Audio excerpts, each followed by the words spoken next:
Actually গতকালকে আমাদের Agartala rail স্টেশনে মোট 1580 বোতল অ্যাসকপ মানে উদ্ধার হয়েছে।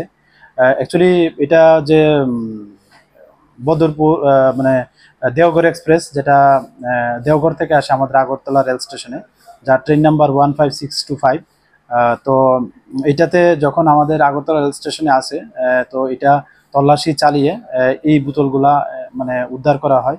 অ্যাকচুয়ালি এটা আগরতলা আরপিএফ লিড করে, যেটা তো এটা আমরা গতকালকে আমাদের আগরতলা রেল স্টেশনে এন্ট্রি হয় এবং একটা ইনকোয়ারি স্টার্ট হয় যে এগুলি কোথা থেকে এসছে এবং এগুলি ডেস্টিনেশন কোথায়।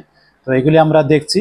আর এগুলির যে মানে বাজার মূল্য, যে আমরা এগুলি নিয়ে যাকে আমরা অনেক সময় বিভিন্ন জনকে অ্যারেস্ট করা হয়, তো এবং কেসও যে হয় তাদের কাছ থেকে তাদের ইন্টারোগেশনে জানা যায় যে এগুলি ডেস্টিনেশন যে প্রাইস, এগুলি প্রায় মানে 500 টাকা বোতল করে হয়। তো যদি এটার 500 টাকা করে এগুলার মূল্য ধরি, তাহলে এর প্রায় 7,90,000-এর মতো এর যে প্রাইস আসে আর কি।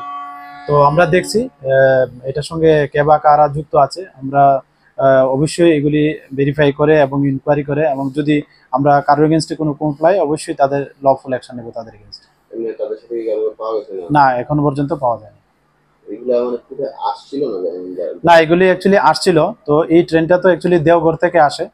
তো নিশ্চয়ই মিসক্রিয়েন্ট যারা, তারা ওইখান থেকে এগুলি মানে লুট করেছে, এবং এখান থেকে হয়তো যারা অন্য ড্রাগ পেডলার আছে, তারা ওইখান থেকে হয়তো বা এটা অন্যত্র সরিয়ে নেওয়ার মানে চেষ্টা করেছিল, বা ওইরকম উদ্দেশ্যেই আনা হয়েছিল।